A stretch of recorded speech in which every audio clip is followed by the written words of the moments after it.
Normally, I don't want to talk very much about politics on this channel because I would rather leave that to different people and rather keep this focused on my mission. But there are some things that I need to talk about because they are connected to what I usually do. And I see that Muslims online, Muslim apologists on their YouTube channels and on Twitter are complaining about some double standards because of all the support that Ukraine is currently receiving from the West and from people all over the world. What double standards? There are apparently several issues that they complain about. First, people complain that Russia invaded Ukraine, but they have no issue with America and Western countries invading other, especially Muslim countries. Two, they complain that the whole world, especially the West, gets involved in this conflict and supports Ukraine, but they don't really care very much about all the countries in the Muslim world that are also attacked or oppressed. Thirdly, they have a problem with the fact that people support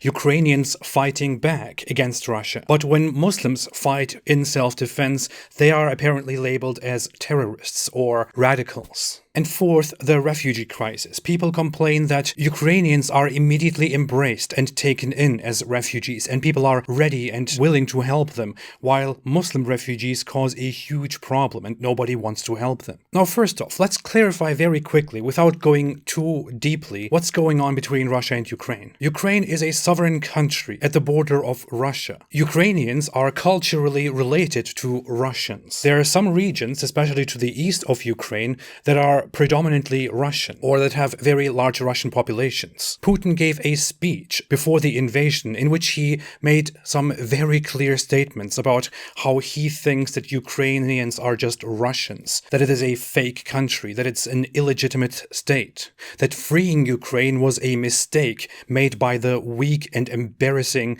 Bolsheviks when they separated themselves from their Russian history and formed the Soviet Union, and that freeing Ukraine after the Soviet Union's fall was also a mistake. According to him, Ukraine should not exist as a separate country, it should be part of Russia. Russia is also very concerned about the NATO. Many people advertise the idea that NATO made an agreement not to expand, but such an agreement doesn't exist. The NATO expanded itself, and other countries became part of the NATO with their right to self-defense. Ukraine has been in long talks with the NATO for possible alliances and maybe a membership. The NATO having a presence in Ukraine, or eventually turning it into a member state, is something that is apparently very threatening to Russia, and apparently that justifies the invasion of Ukraine by Russia. This, together with a separatist movement in East Ukraine, in the Donbas region, led Russia to justify an attack on Ukraine and to invade Ukraine. So a war is going on, Ukraine is standing up, the president of Ukraine is defending the country, and people and nations all around the world are helping Ukraine and condemning Russia for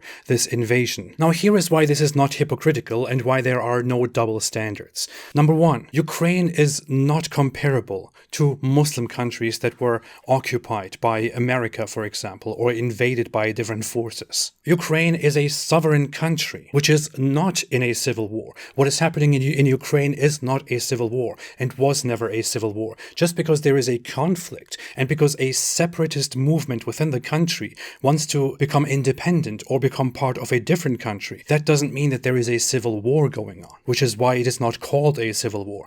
If that was a civil war, then Turkey would currently also be in a civil war, because Turkey has been brutally fighting with the PKK for 40 years now, because the PKK wants to separate itself from Turkey or become an autonomous state within Turkey. But that does not mean Turkey is currently in a civil war. Russia had active separatist movements that were violent and that had established authority and government within Russia, such as the Chechens, who also happen to be Muslims. They had a very active, very forceful, very destructive, very violent Islamic separatist movement which established an Islamic state. But just because Russia was at war with that separatist movement, that does not mean Russia was in a civil war. A civil war is something like Syria, for example, where the government has lost control over the situation and there are multiple factions within the country country that all compete while claiming to be the legitimate government. Different states from around the world simply get involved and take sides for their own interests. Libya is an example, a country that was invaded by Western forces and others. The government had a terrible human rights track record and was also reportedly shooting live ammunition at protesters. A separate interim government was declared. People were defecting from the government and becoming part of the other side. And then external forces came in.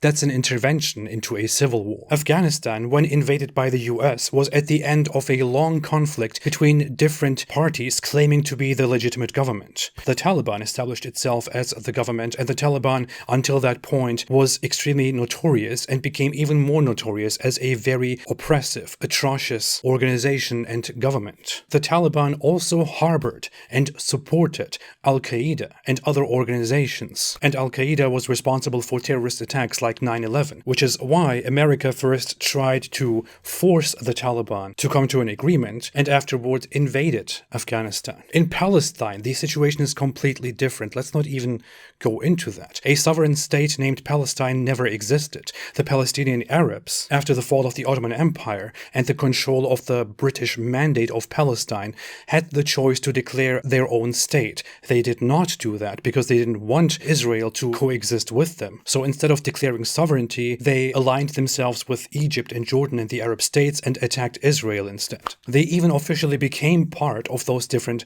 nations. Only much later did the Arabs declare a free sovereign state. And even now, they want to go back to old agreements which changed. And they can't even agree what regions belong to them and what regions don't, because the Gaza Strip, under the control of a terrorist organization, Hamas, does not agree with the Palestinian West Bank. So the two are not even a united country. Israel occupies or controls the West Bank partially, while Hamas is free, but very much sheltered because of the attacks by the terrorist organization Hamas. Iraq is a difficult situation. I think the Iraq invasion should have never happened, despite the fact that Saddam had been accused of committing extreme atrocities and massacres, including the Halabja massacre, in which numerous people died through chemical attacks. Nevertheless, Iraq was attacked under false pretenses, and the war afterwards under American control turned into a mess, and America should have left that country very long ago.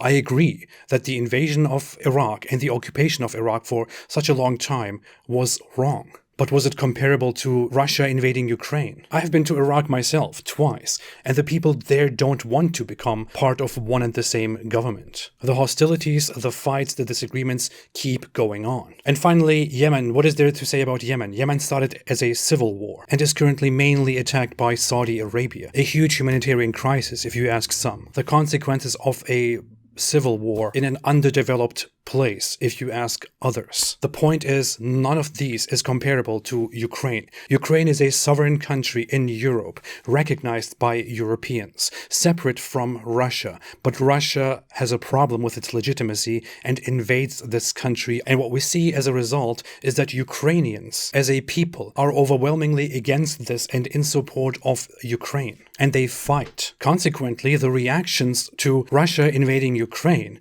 will not be similar to other countries being at civil war and then being invaded or intervened in. Due to these differences, it is also seen as bravery by the Ukrainians to defend themselves against this bully. I'm sorry, but if you want to go and fight for Hamas, then you are joining a terrorist movement. If you go and defend Ukraine, then you are defending a sovereign country against invasion. Of course, people will not recognize and applaud you for going and supporting Islamist movements like ISIS, for example, because then you are a terrorist. They won't support you fighting for the Taliban, for example. When it comes to refugees, I'm sorry. People in Europe will naturally be more willing to accept refugees from Ukraine, simply because Ukraine is a significantly more familiar culture and people. This has nothing to do with the skin color of people, but rather with the fact that Ukrainians are familiar as a people to Europeans. I grew up in Germany, where I was born. I knew plenty of Ukrainians who were often not very different from the average German. Statistically speaking, and from personal experience,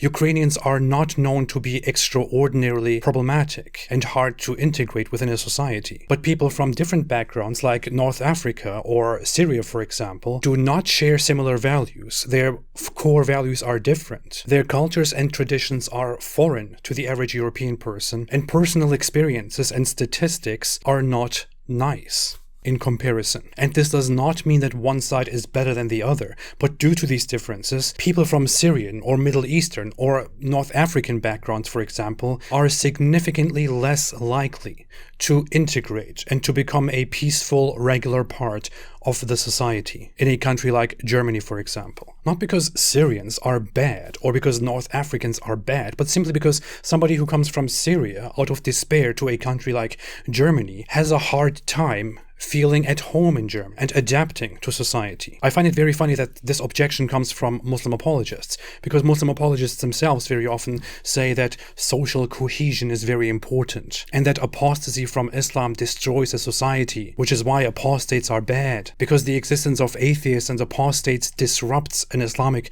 Muslim society, which is why it's okay to get rid of them. I'm sorry, but do you guys really want to support the execution or expulsion or the banning of apostates and atheists, but then you want to complain about people simply welcoming some groups but being more hesitant about others? And then again, what in the world are you people talking about? During the refugee crisis of Syrians going to Europe, countries have opened their borders and helped these refugees abundantly. They could have chosen not to do any of that stuff, like many Middle Eastern countries.